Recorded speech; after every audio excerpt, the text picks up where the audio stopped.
Hi, I'm Rob. I'm a gastroenterologist and I'm passionate about gut health. Hi, I'm Kaz, and as a new mum, my family's health is important to me. I've heard the secret to well-being lies in your gut. But these days, it's hard to know what to trust online. Luckily for me, my friend Rob is a leading Australian professor. And for 20 years, I've been picking his brain. Is leaky gut a real thing? Is the microbiome really the key to good health? Don't sausages cause cancer?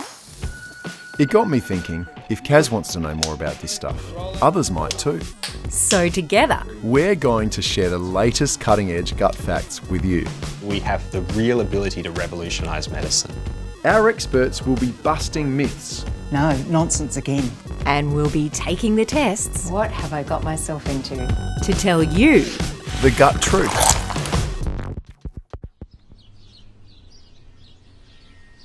Welcome, Sam. It's awesome to have you here in the basement for the Gut Truth podcast. And thanks for joining us today. It's just fantastic to have you. And I think what's really special about today, it's Bald and Happy Day.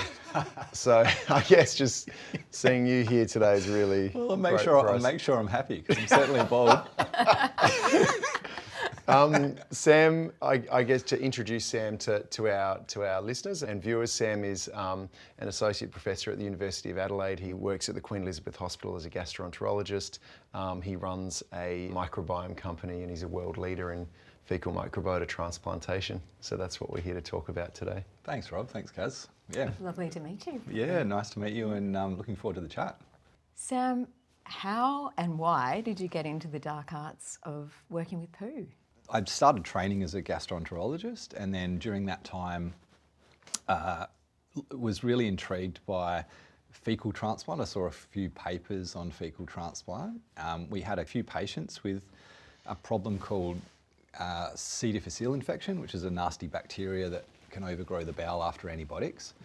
And it's really hard to treat with antibiotics. And people had reported that fecal transplant could be a cure for this. And so that just really piqued my interest. It was just a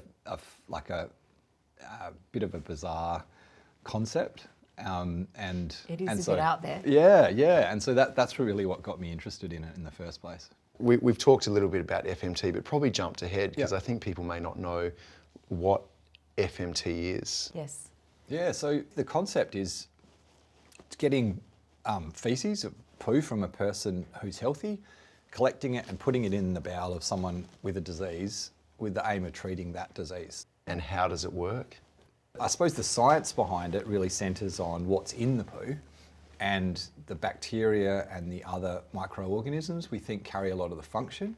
And so when you're missing those microbes, you can lose the function that they should perform for you. And if you lose those functions, you can develop diseases.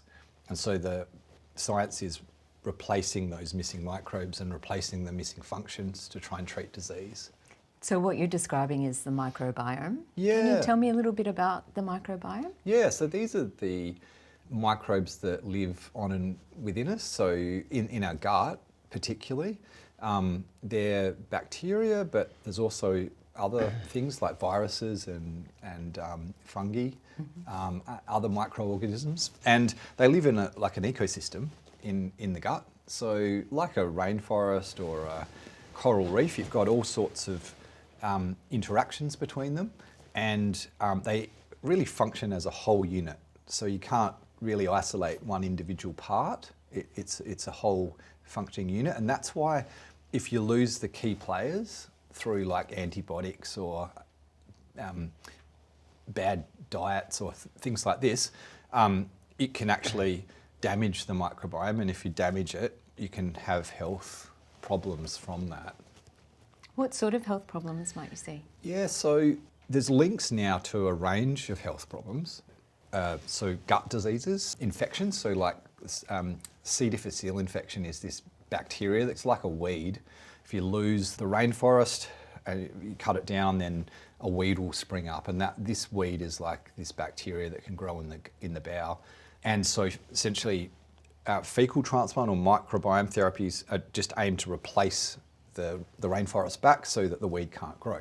And then other gut diseases, so inflammatory bowel disease, which is a disease where the gut's lining becomes inflamed, and that can be contributed to by problems in the microbiome. And then diseases outside the gut. So there's associations between loss of gut microbes and a range of conditions, including some cancers, metabolic diseases, diabetes, and even conditions such as autism. Yeah. Wow. Yeah. But I guess we're learning that the gut microbiota are integral to our overall health. Absolutely. Yeah. Tell us about your first FMT. How did you go about it? So the first FMT, I set up a stool bank to run a clinical trial, and so we had the pool in the freezer at the hospital, and a patient came in with really bad C. difficile infections, and they hadn't responded to the traditional antibiotic treatment. And we had the option then to give the therapy, but we had no sort of formal approvals or anything that we would normally need. But it was a really difficult situation because the patient's there, they're really sick. And the professor at the time at my unit just said, look, we've just got to do it. So we went and got it out of the freezer and did the colonoscopy. It was a difficult one. You know, the first case is always tricky, and was really sweating to try and get the scope in and through to the right spot where it needed to be. So delivered it, and unfortunately the patient didn't respond to the treatment. The traditional treatment in that case would be surgery, so removing the bowel, removing the colon. But this patient was elderly and really frail and sick, and you don't want to do that surgery usually in that setting. It's too high risk. And but the treatment has about a 90% cure rate normally. And so the correct decision usually is just to roll the dice again, just repeat the treatment. So we did that, and she did really well. She just recovered and responded and then went home from hospital a few days later. That's an amazing story, and the efficacy of FMT. I want to take you back though, like before you started your clinical studies, this was early days of FMT. Yeah. Before the advent of stool banks. You had a blender at home. Yeah. Talk me through it. Like, what were the early days like? Yeah, You were one of those people with a blender at home. Yeah. Well, yeah. So I had there's this idea about trying to run a study, but I had no idea about how to actually collect the stool and process it. And make the product. No idea at all. So I went down to a homewares store and just bought a whole lot of cheap blenders, and I was just mucking around in the backyard, and it was something that I was told to just keep secret because It was your dirty secret. yeah, because it was like it's sort of filthy and business in a way, and so I was just really trying to work out how the mechanics of how you might do this. I had like sieves and all sorts of The science is glamorous, but the actual production and what it is of FMT is not at all. No. So then I got it into the lab environment and had the basics down. So you'd worked out the mix, the blending, Yeah, the right like consistency, the ratios. Yeah. So you need like roughly about a quarter poo, about three quarters saline or salt water. Yeah. And then sometimes you might put a sugar in there to help it freeze. But yeah, getting those mixes, and then also you want to be able to give it into the bowel using a syringe. So initially I thought you needed a sieve, but if you use a blender, you don't necessarily need a sieve. Because you need the consistency right to get it through the bevel of the... Yeah. And now... Sorry, the bevel of the what? Of the syringe. So you need to be able to deliver the FMT through a syringe, and therefore the consistency needs to be right so that it doesn't get obstructed or blocked as you're pushing it through. Right. Yeah. Yeah. And that was the early days, and it's now evolved in a way where we use like much different like methods to process, and it's all... You mean you're not using a blender in the backyard to deliver to patients? No. FMT now? And I was never at that stage delivering to patients that way. It was just experimentation to learn the technique, the process and the technique. And I can say that blender is now sort of framed in a glass box in the frozen stool bank as a memento to Sam's early pioneering work. So, Sammy, just with FMT, we think of it as a new therapy. We're describing you doing this some 12 years ago. But is it really that new? No, it's not. So there's been approved therapies that are fecal transplant just in the recent years, but it's actually an ancient practice. There's records of people performing fecal transplant as far back as the 4th century in China. They had a treatment they called yellow soup, which... That sounds like the least edible soup. Yeah, you'd be brushing your teeth after that. Yeah, and then there's like a lot of other reports in different cultures where essentially this was done. And the first reported cases in sort of Western medicine were in the 1950s. And then in veterinary medicine, there's like transformation is like essentially like doing fecal transplant in animals, and it's like been really a common practice where, like in Australia, they drove cattle from one pasture to another. They would often kill a local animal like a kangaroo and put its gut contents into the feedstock so that the cattle could then digest the local grasses more effectively. So, yeah, when you talk to farmers and vets, they're like very sort of it's a much more common practice than it has been in human medicine as well. Well, and animals aren't going to object to eating another animal's poo yeah. in the same way that people are. Yeah. So we heard a lot about you blending up poo in your backyard. Yeah. I presume that's not how you're delivering FMT to patients now. No. How do you do FMT now? So things have evolved a lot. I mean, now FMT products are regulated, so they're approved by regulatory agencies that approve like pharmaceuticals and medicines. And this just means that there's rigor around the testing and the manufacturing so that it can be done in a safe way and minimise any risks. And so essentially the key components are screening of donors so that we can be as sure as possible that they don't have disease and that disease wouldn't be transmitted through the microbiome. And then also just making sure the manufacturing process is clean and standardised so that you get a product that has the right dose and the expected characteristics. And then really controlled conditions around the processing and the storage so that if you go to a hospital and have the product, you can be sure that you're getting what's on the label, basically. So the focus is safety. In terms of consistency, can you really make FMT a consistent product? It's a really interesting one, Rob, because every gut microbiome is different. So every person's composition of their gut microbes are different. And even on a day-to-day basis, if you eat different foods, it will change quite a lot. Yeah. Therefore, the FMT products are all different in terms of any donor-derived microbiome product is different batch to batch.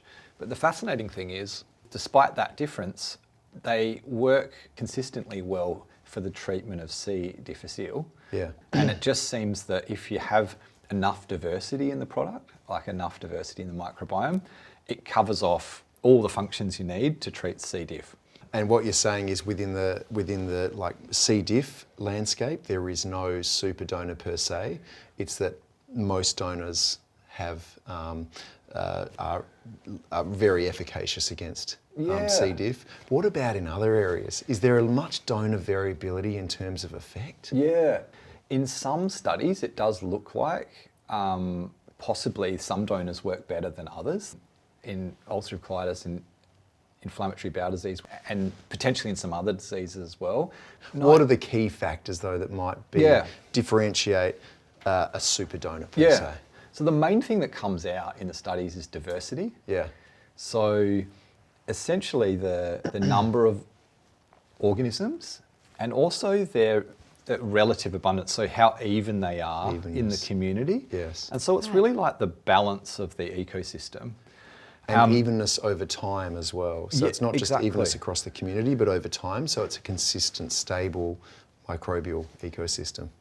What would keep the microbiome stable then over time? Yeah. Is that diet, or what factors help maintain the ecology of the gut microbiome over time? Yeah, it's a really good question, Kaz. I mean, there are things like diet, so diversity of fibres really helps the microbiome, but also these keystone species, so the ones within the community that have a lot of links, help stabilise the whole community, and that seems to be a key thing.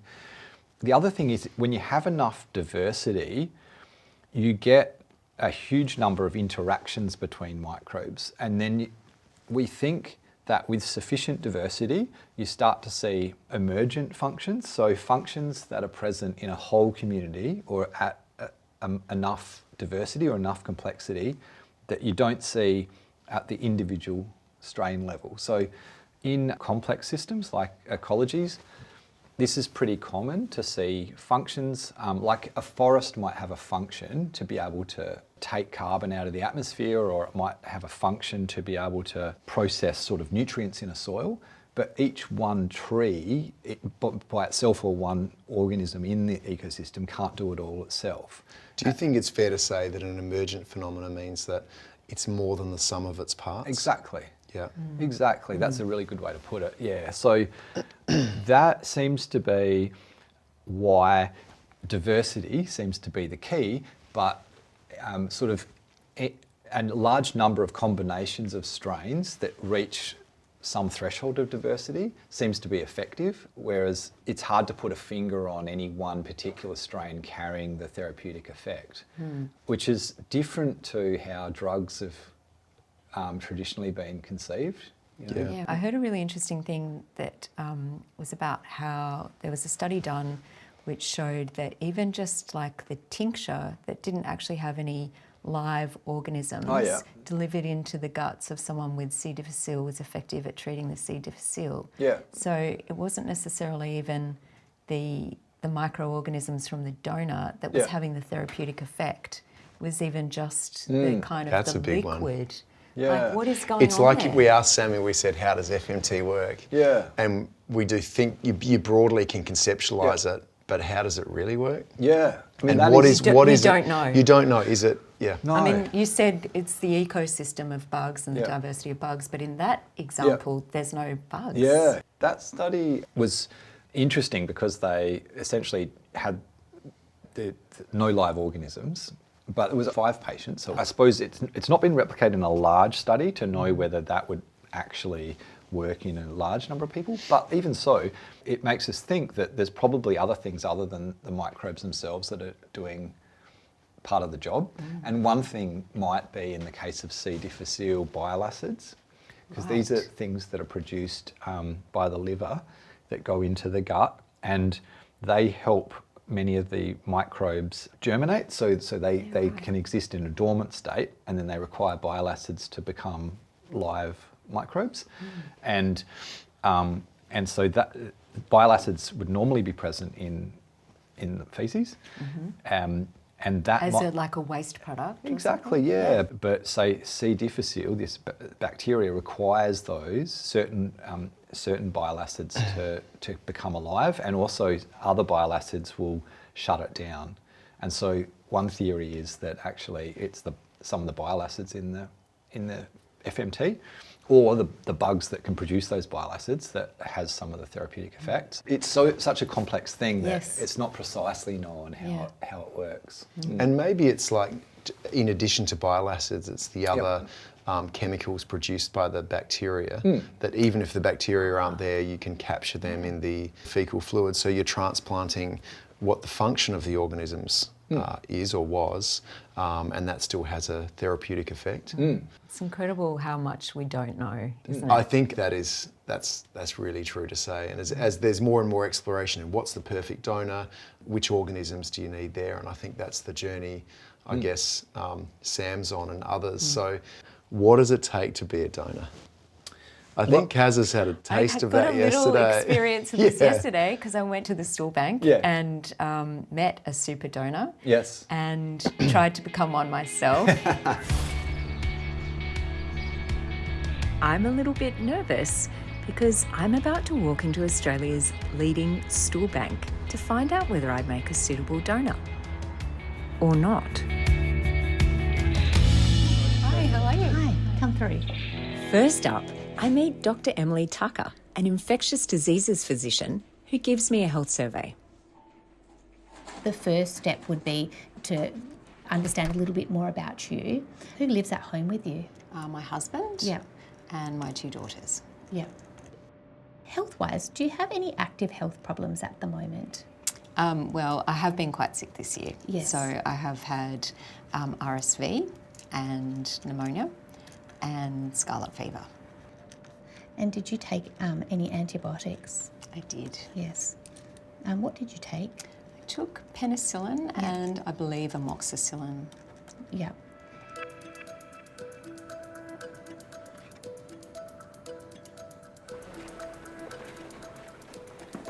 Hello, how are you? Well, thanks. Here for the first time? I am. I'm here for the screening process. Yeah, nice. But you're a donor. Yeah, yep. I've heard about the 3% that are poo unicorns. Are you a poo unicorn? Well, I guess so, yeah. How does it make you feel knowing you've got a kind of perfect microbiome? Yeah, it's a compliment I never expected to hear. Caroline, come through. Good luck. Thanks. The moment of truth. So your blood pressure is pretty good. This is for your full blood count. I'm doing your nose swab. Next is your stool test. Sorry, this is called the fecal catcher. This is where you catch the feces, okay? Caroline, I'll take you through the toilet. Come through.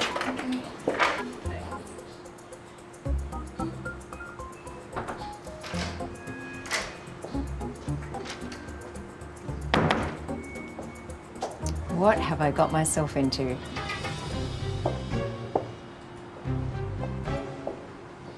It's just a waiting game now. It will take a few weeks for me to find out whether I've been accepted or not. And to be honest, I feel a little bit nervous about it. I'm not sure I'm a poo unicorn, but I met one. What criteria? What did that unicorn look? Did he look different? He looked very healthy. He was glowing. Tall. Yep, he was Yeah. tall and young. Yeah. And, you know, looked well. Yeah, well, they're often are young because the criteria is essentially no medical problems at all, you know, and no medications. And as we get older, we all accrue these things. So they're the two main characteristics. And the other one is just really availability. So like being able to come in and What is the donate. life And of poo a... on cue. Poo on cue, yeah, and that's like, you know, like stage fright's a thing, you know, and also just... I do know. So people can't like, because it's now a regulated product, they have to poo on site. In the old days, we didn't used get to be to able to do, like, you used to be able to donate off-site and bring it in. But Yeah. you can imagine the risk that entails. How have they done it? Is there contamination? You don't So want the someone Holy walking Throne in. exists now in the frozen stool banks, where that is the site of The Holy Throne. the Holy Throne. I didn't get the to see GMP it. laboratory. I didn't get Yeah. to see the they Holy didn't let you Throne. in. Oh, okay. Well, yeah, this is like the cleanest toilet in Australia, we think. it's like What's the life of a stool donor? So young, healthy. They come in on a daily basis over a period of time. Yeah, so the way that screening programs work now, they get asked questions about their health, and then they have an interview with a doctor to sort of check any health concerns, and then a blood test and a stool test. Yeah. So if you've lied in your questionnaire, you can find out. You'll get picked up. Yeah, that's right. You'll get sniffed out. Yeah. Yeah, and then So you pass the test. Yep. And then? and then you would be invited to come in and donate. You just need to be available to come in fairly regularly to donate, and to do so at a certain time, usually in the morning. So we often find like university students that are in the area quite like it because... Do you have a coffee machine in the donation do, area? yeah. Good. That speeds up the donations. Yeah, that's the catalyst. And Sammy, some people do it because it's altruistic, but they get paid to donate their stool? They get paid to come in. It's not a huge amount of money, but it's enough for a uni student to get by? Yeah, yeah. And are there variability in sort of size of donations? Oh, absolutely. So it's we've seen some extraordinary numbers in terms of the size. What is an extraordinary number? Yeah, what's the Well, record? It's anything from like a little pellet a few grams. Do you feel a bit ripped off up when to that the happens? half kilo, which is which is really big. Yeah. That treats South Australia for a fair while. Yeah, that's it. And it's also quite efficient because needing to have people on site to process it, and like a larger donation just makes the whole thing much more efficient. Easier to process. Yeah. And from a 500 gram stool, Yeah. how many people could you treat with that Yes. amount of poo? So the product contains about 50 grams, and so 10 Yeah, wow. essentially. And for C. difficile, it's a serious medical condition. So you can really do a lot of good as a donor. 10 treatments for one hit. Yeah. So what does most 50 average, grams of stool look like, just to contextualise it? So just a walnut? I mean, it's well, not... so the average is sort of for women more like 100, and for Yeah. men more like 150. It's So you're usually getting 2 to 3 treatments per Yeah, donation. Exactly, yeah. And then the range is quite broad. So, the largest ones being 3 to 5 times as bigger than the average. Yeah. I'm still really unclear about, first of all, how you collect the product and then how you manufacture it into something usable to then do the fecal microbiota transplants. Can you talk me through the process? Yeah, so after the donor screening, the donor will come in and donate on a commode, like a toilet with a catcher, a container. Okay, not like a baseball mitt, because No. that's what I just imagined. No, we don't have a little fella down there with the glove. No, it's That would definitely cause performance anxiety. Yeah, it could. Like a little a container that is in the commode, and then so the person would give the sample, and then that would go straight into the lab. So there's a sort of a door that goes from there into the lab where they're processing. Wow. And The hatch. A little hatch. And so the sample then goes into what we call an anaerobic chamber. So that's an area that's got all the air removed. So it contains gas but not oxygen. And that's to prevent the degradation of the product. Yeah, so most of these microbes that live in the human gut die if they're exposed to oxygen. Right. Yeah, so to preserve the viability or keep them alive, we keep oxygen out of the process as much as possible. And then the stool is mixed with salt water and sugar which helps it survive the freezing process. And then put into syringes, and those syringes are then frozen. And they remain frozen until they're shipped to hospital. And then when the doctor wants to use them, they're thawed out, and that syringe is then usually flushed down a scope into someone's bowel. So this is like a long tube that goes into the bowel. A bit like an enema. Yeah, a bit like an enema or like a colonoscopy. And that just allows the doctor to look into the bowel, but you can also flush the treatment down the scope, and directly into the bowel. And so the bugs have been collected from the donor, processed, stored, frozen, and then put directly into the bowel of someone. Kaz, I think that's something we can perhaps show you.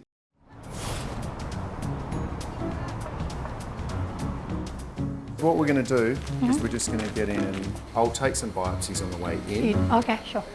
and then we dunk the FMT. Syringe 1, and then you put a little bit of water in, so just like a quarter of it, just to flush the residual. Yeah. 2, 3, 4. So it's 4 quite syringes. a reasonable, all 4 syringes in there, Yeah. just with that little bit of water, so we get such moss, precious yeah. stuff. We don't want to lose it. Absolutely.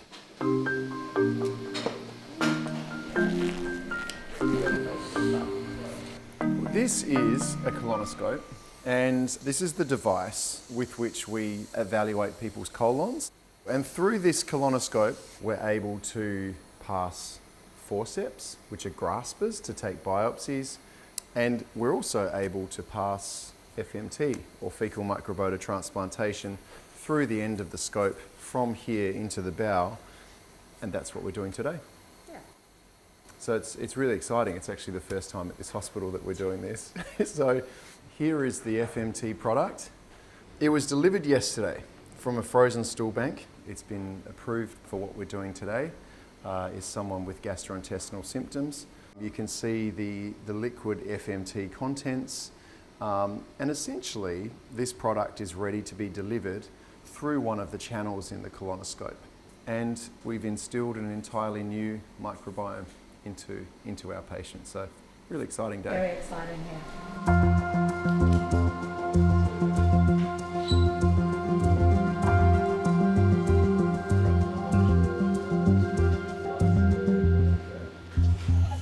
So what I'm doing here is I've started the colonoscopy. This is interesting. So this is probably fairly mild ulcerative colitis, but certainly when ulcerative colitis involves the bottom part of the bowel like this, people can experience quite profound symptoms of urgency, rectal bleeding, a sense that every time you go to the toilet that you haven't quite finished. I'm going to take a biopsy here now. Open. Open. Close. Closing. You can see I've taken open, Open. close. Closing. I've taken a sample of tissue, which we will then send to the laboratory for analysis, which tells us how much inflammation is going on in the bowel wall. And what I'm going to do now is I'm going to take this camera up into the small bowel. So here we are. There you go. Well done. Up into his terminal ileum. So what we're going to do is deliver the FMT both into the distal terminal ileum here, which is completely normal. So what we're going to do now is we take the cap off the colonoscope, so we've got an empty channel. 2026 is the expiry And we've date. got our FMT, and I'm going to pop the FMT in there and squirting it down. It certainly is not miracle work, but you try not to spray others in the room with it. And then just a tiny bit of fluid to flush that through. And we're putting in these precious new microbes into the bowel. And we just wash it through so we get the most out of each syringe. That was syringe number 1. So 4 syringes in total. Each of these syringes is a mixture of saline, glycerol, and 12.5 grams of stool. So in total we're delivering 50 grams of stool as a standard dose. They're at a temperature which is not going to shock the inside of the bowel. Number 4. Okay, so we are done now, guys. I felt that it went well. Well done, team. Everyone happy? I thought that was good. So we've got colonoscopy. What other ways can we give FMTs? It can also be given in a capsule, so we can, instead of freezing the product, you can freeze dry it. A crapsule. Yeah, a crapsule. That has, advantages in the sense that you don't need to come into hospital for it. You don't need the bowel You can preparation. administer it at home. And also Just have the to get over organisms. ingesting poo. You do. Yeah. But a crapsule itself, it doesn't degrade in the stomach. No. So you're not releasing the microorganisms. You'd hope that you wouldn't have an unsavoury burp. I think it goes a bit further. You don't out. chew on those And the You don't want to benefit be of- going and- out after. So we've got crapsules, we've Yep. got colonoscopy. What other ways can we give FMTs? Yeah, so an enema where it's Yeah. just given directly into the rectum, so then the last part of the bowel. Yep. And sometimes via the upper gut, so via a tube, and that's less common. And do you use the different modes of delivery for different conditions? Yeah. Why would you choose, for example, giving someone a crapsule over delivering it via colonoscopy? Yeah, so sometimes it's related to the condition, but often it's related to the circumstances that person finds themselves in. Occasionally, if someone's got a really, like a dilated lower bowel, or there's a problem with the lower bowel where you don't want to put a scoop into It's there. unsafe to do a colonoscopy. Yeah, then in that case, you might want to deliver it into the upper gut. Right. So patients who are in hospital, it might be easier to do the colonoscopy, Yes. whereas someone in the community having a capsule It's more convenient. Yeah, exactly. So it can relate to all of those types of variables as well. Sam, you described a range of different diseases being associated with the microbiome. What do you think is going on that's causing this association between the microbiome and disease? Yeah, Kaz, it's really a loss of microbes that's the problem. In a way, we've seen a microbial extinction event in the human gut microbiome that's like extinctions we've seen in other ecologies around the world. So a whole lot of the changes we see in the modern world, antibiotics, highly processed food, and just general cleanliness mean that we're missing these microbes or not passing them on generation to generation and losing them. Wow. And so, yeah, where we see a problem with the microbiome, it's an association with disease. It's almost always a loss of the ecology, loss of the diversity, and then sometimes an overgrowth of a small number of bad organisms. But it's a loss of microbe problem. Loss of diversity. And it's really interesting when you look at migration studies. Yeah. If you migrate from a developing country to a developed country, you lose microbes, even in that the first generation, and then subsequent generations, you get a compounding effect where there's more and more microbial loss. And have you seen that, Rob, in like inflammatory bowel disease in your work? Yeah, so inflammatory bowel disease is a great example of a disease that is really a modern disease. So ulcerative colitis, which is inflammation affecting the colon, was first described in the 19th century. And they're the early descriptions, and then it becomes more prominent. But in the last few decades, we've seen at least a tripling in the numbers of cases of inflammatory bowel diseases, which have really spiked in, I guess, developed countries, but we're seeing it more and more in developing countries. Yeah. How's life changed to influence these modern diseases? Yeah. IBD is one, but you look at anything that's autoimmune related, any inflammatory illness, they're all on the rise. So we're not perishing as much of infective illnesses as we would have. Yeah. Now it's our immune systems are turning on ourselves. Yeah. And it seems to correlate with industrialisation, sanitation. Yes. Improvements in our, the change in lifestyle. Yeah, really. Very much so. So those things, I mean, in a way, a lot of those things are really good. Like you want to have antibiotics save lives and clean water. Yeah, all of those things are really great in many ways, because previously people would die from what are now preventable diseases, infectious disease, and so all that's positive. But one of the consequences is the loss of gut microbes and these modern chronic diseases. But then if we can replace these missing microbes with like fecal transplant, but then in as time goes on with other microbiome therapies, more targeted microbiome therapies, like rationally designed and replace these missing microbes when they're needed, that would be the ultimate situation. So what do you mean by rationally designed? Yeah, so this is where you could identify what's missing in the microbiome and then grow those microbes in the lab, and then put those in a pill and replace those. So you identify certain strains that are missing, and then you put those strains back when you find out that they're missing. And so that could be a way to either treat disease or even better prevent disease if early in life you could identify what you should have and just put those back. So what you're saying is you would have intervention to set up the microbiome in the first, say, 3 years of life to ensure you've got the best possible start to prevent disease in the future? Is that what you're suggesting? That's what I think will happen. I think we don't really have all the knowledge and technology at the moment, but that's I think the ideal scenario. In current probiotics, do they fall into this category? Not really, Rob. So most currently available probiotics are just a narrow spectrum of bugs. So lactobacillus and bifidobacteria, typically these are things that we find in yogurt. But in your human gut, there's more than 1,000 species. So a real diversity. Yeah. And what we need to be able to do is replace that whole rainforest of whole diversity. spectrum. The whole spectrum. How much of the human gut microbiota would current probiotics represent? Less than 0.5%. Less than 0.5%. Yeah. Yes.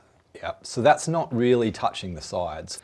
And in fact, there's some evidence that, say, things like lactobacillus can slow the recovery of your microbiome after an antibiotic.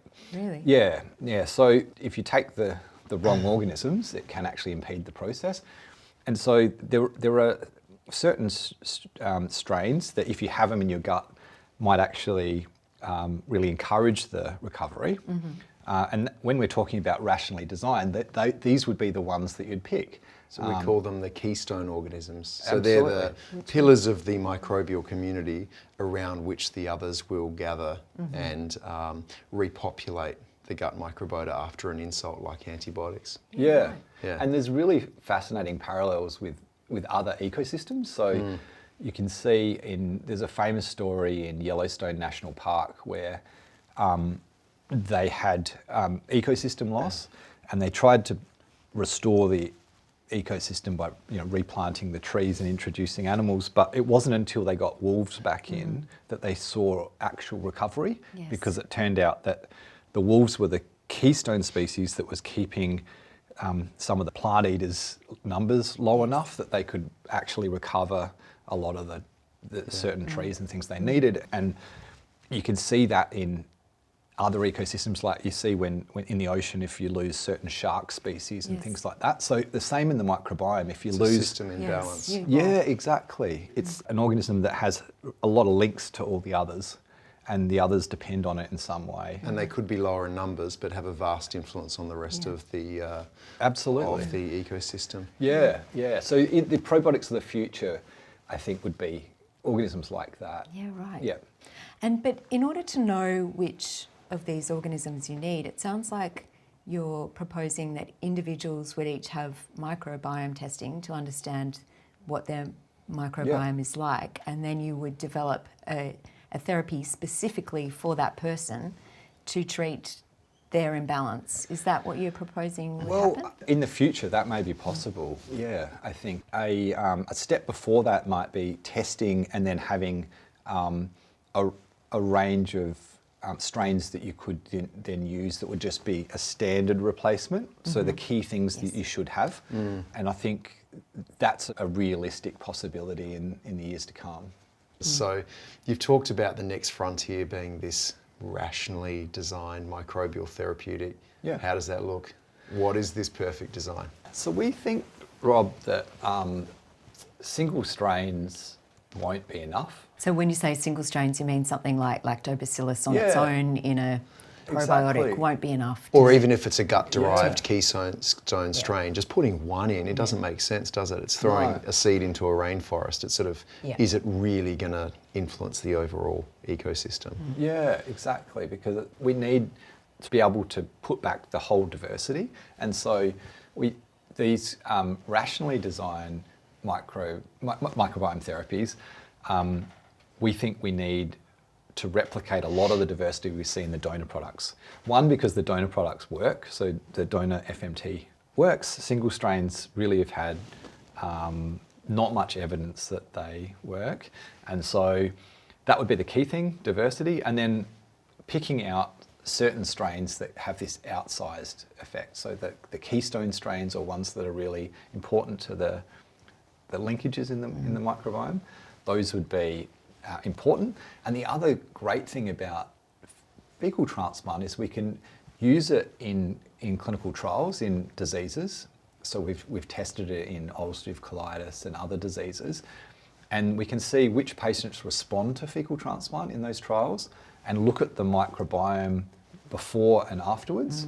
And in those people who respond, we can see organisms that are consistently associated with that response, and those organisms can then be candidates for the cultured therapy, for the second generation therapy. And so when you're taking the pill that's just those cultured microbes, it's like an enhanced FMT in a way. So you're selecting the organisms based on their possible function and on their impact, and putting them together as an ecosystem and then transplanting that ecosystem into the gut. Exactly, and Yeah. like medicine's had this sort of evolution in the past where people would traditionally have for pain they might have taken willow bark, and that actually contains aspirin, and it was distilled out. But you have the process whereby we can start with the whole microbiome fecal transplant, and then by working out what are the components, we can come to a more controlled version of that in the future. You're reverse engineering from the FMT, which is the shotgun approach, and working backwards to see what are the therapeutic vehicles within that. Yeah. Sort of synthesizing Yeah. active ingredients and Yeah. And that's like so exciting because you can see the scale of the problem with the huge increase in allergies, autoimmune diseases, other diseases that have been associated with this problem. If you're going to reverse that massive problem on a worldwide scale, you need something that can be scaled up. So you need to be able to produce a product that can have these missing microbes replaced for a large number of people. So that's one of the other reasons why separating it from donors in the long run is an advantage, because you can't scale even donor production. we were talking about the biggest donation of 500 grams. I mean, that's extraordinary from one person, but that's still not very much. still only treating 10 people. That's exactly. So if you want to treat 100,000 people, then that's the other great advantage of this. So you can see a world in which microbial replacement and therapy is commonplace.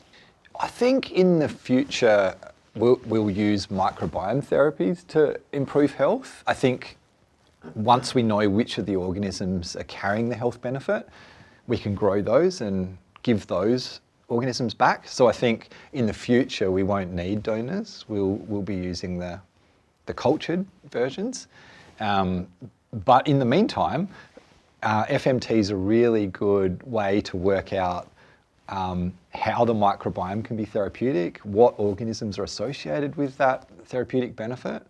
And so it's both an effective therapy for some diseases in itself and a great discovery tool to really understand the microbiome and give us all the information and the microbes themselves that we need to make these effective therapies for the future. So for prevention and for health. Absolutely. Yeah. Sam, it's been an absolute pleasure having you with us here in the basement today, and thanks so much for joining us. I've learned a lot. I've learnt more. Yeah, but it's just been awesome, and thanks for your amazing answers and for the discussion. Thanks, Rob. Thanks, Kaz. Yeah, It's been a pleasure. It's been fun. Thank you. And just get on and celebrate Bald and Happy Day. Yeah, I will. I mean, it's. So smiling all day.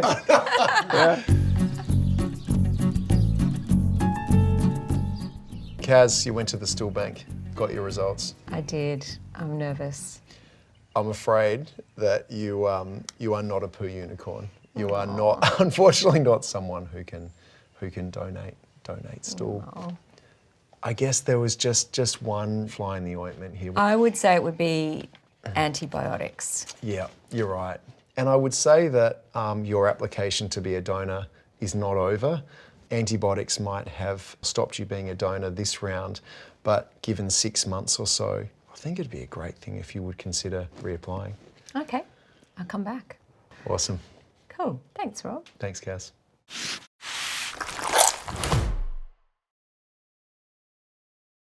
The advice given in the Gut Truth podcast is general in nature and is not a substitute for professional medical advice. Gut Truth is brought to you by the Hospital Research Foundation and produced by Good Hope Productions.